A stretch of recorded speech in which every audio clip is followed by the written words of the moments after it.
Alright, we're going to do another tomato review today. It's going to be on this tomato right here. And this is called the Little Pearl tomato. And I don't know that much about it offhand, but this tomato has a fantastic growing behavior. It's also got a fantastic flavor. And I'm trying to think what I know. The amount of tomatoes that this variety puts out is incredible. It puts out literally hundreds of tomatoes, bracts filled with these tomatoes. And so it's a very heavy producer. The vines got to like maybe 7 feet long, and they're still out there. There's still a ton of tomatoes out there. But it gets very long. Each bract has maybe 6 to 8 tomatoes on it, and there's just a multitude of these tomatoes on there. And I've ate a few of these already, and they're quite a good tomato from what I remember. But we're going to go through it, detailed now. So let's give you a closer look at the tomato.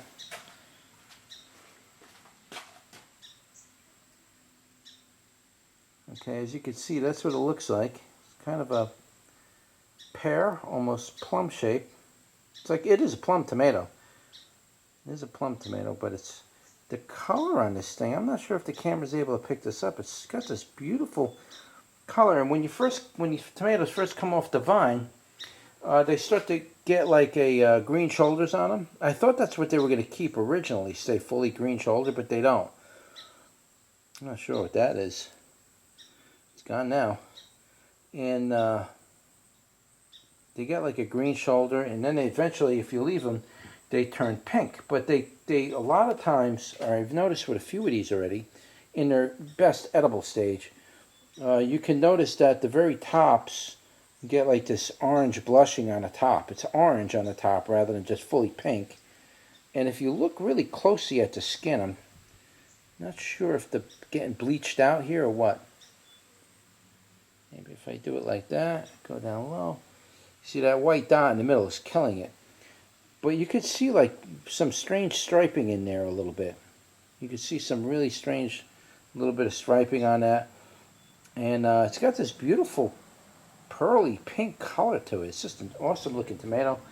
And if you leave them long enough, they will turn eventually fully pink like this. And even this one, so a lot of these tomatoes are a couple weeks old sitting up here, just getting fully ripe, converting those starches over. And even then, there's still some orange blushing on the top, very lightly. But they mostly turn pink like this when they're fully ripe. All right, and then we'll show you the inside. That's what it looks like on the inside.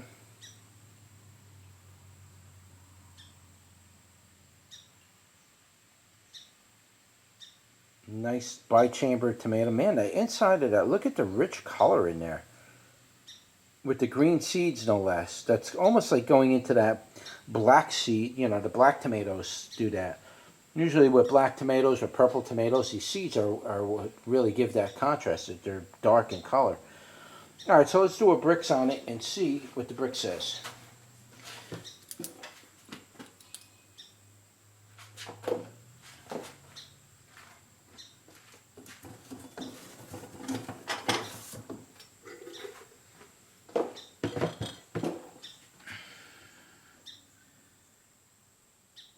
Wow, these things are watery, man. Whew. They are soaking. About 5.5 on the bricks. It's 5.5 on the bricks. It's not too high. It should have been a little higher, but not too high. Again, I didn't add lime this year. This next year, though, I'm gonna really put a lot of lime in the soil. I got the bags waiting. I gotta wait till the tomatoes die off, and then I can turn the soil over, and I'm gonna put the lime down. But I'm gonna put a lot of lime. I'm not just sprinkling the little cups. We're putting it down by the shovelful. Okay, let's give you the chart, and that way we can go from there. That way I can get through the whole flavor thing here. Back you out a little bit. Okay, so as far as sweetness goes, it wasn't terribly sweet, but it was actually pretty sweet. It had more sugar than the indicator was actually telling me, 5.5. Should have been a little more bland than that, but it was actually pretty sweet for that tomato at that number. So I'm a little surprised at that. It's not that that doesn't work or anything. It's just sometimes the sweetness itself has a richer or more sweeter type of taste, if that makes any sense. So with the sweetness part of this, I'm definitely going to start to say, I'm going to say this was like probably a 28 on the sweetness. It was up there. It tasted pretty good. You know, like I say, 30 is the range you want to be in, and then 35. Once you start to get into 40, that's actually too sweet. You want to be like around 27 to like 30, 35, somewhere in there. If you're in that range, you got a really sweet, good tomato, and if you got the tanginess with it, man, that's really, really good. And just so you know, when I give you the Brix number, it's not just for sweetness. That's for other people who want to know what the Brix was on that tomato. So I'm giving you the Brix number, and then I give you my interpretation of what it is. But the Brix number is the Brix number, and some people want to know what the Brix number is. So I give you that as a number for you to get an idea of what the tomato was for me growing anyway that year.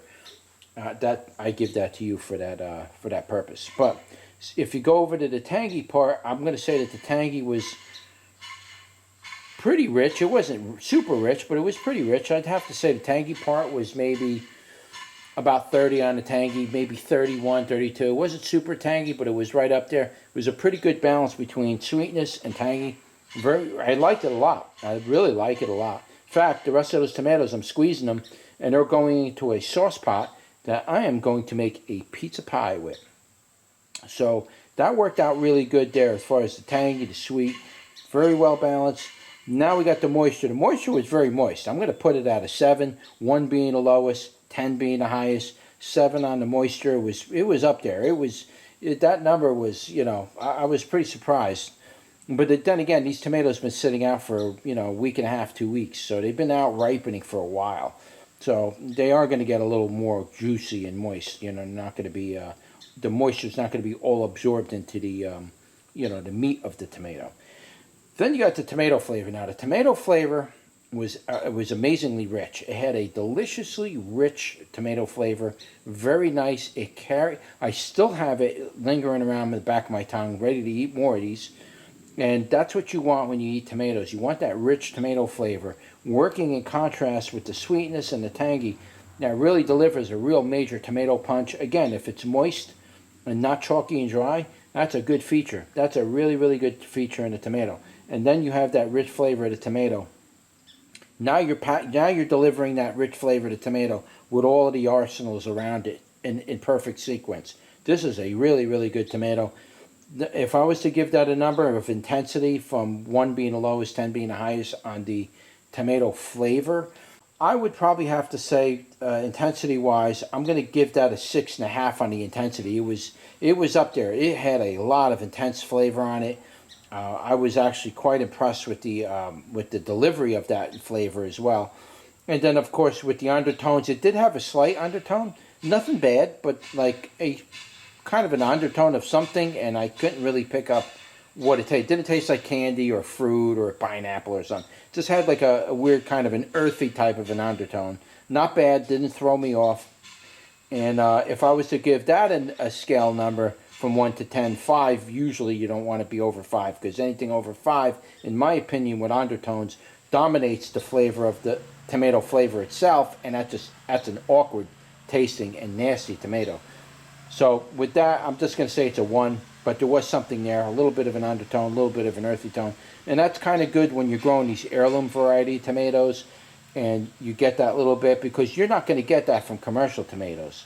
Those little undertones are little nuances that the tomato creates because of its variety, its species and variety.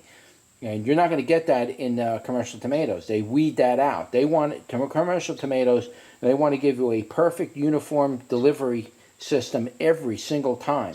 And they don't want little variations in it. When you grow these heirloom tomatoes, yes, you're going to get slight variations. Sometimes a little weird here, a little unweird, something really great. And that's all part of growing heirloom tomatoes. You're going to get those undertones and weird things that are going to happen from time to time. This one had a little bit of an undertone, very lightly. Again, I wouldn't go any higher than 1 on the undertone. It was just something there, but it wasn't bad. It didn't throw me off. In fact, I can't wait to eat some more of these. But that's it. That's basically your tomato review for the little pearl tomato. And I am growing a couple of different tomatoes that have pearl in them. It's just this one's called Little Pearl. And that's the only name I know it by. Whatever information I do have, I will leave in the description. I'll leave you links to the website where you can pick up seeds for this, because I will have seeds. Just got to give me a little time. From when I upload the video, you got to give me like, a week or so I can build the page and all that stuff. But I will have seed ready within the next few weeks. So when you see this video, there should be seed and a web page available. If not, then you got to wait a few days. And that's it. That's your tomato review for the Little Pearl tomato. Don't forget to like, share, and subscribe. And I'll see you on the next one. Take care.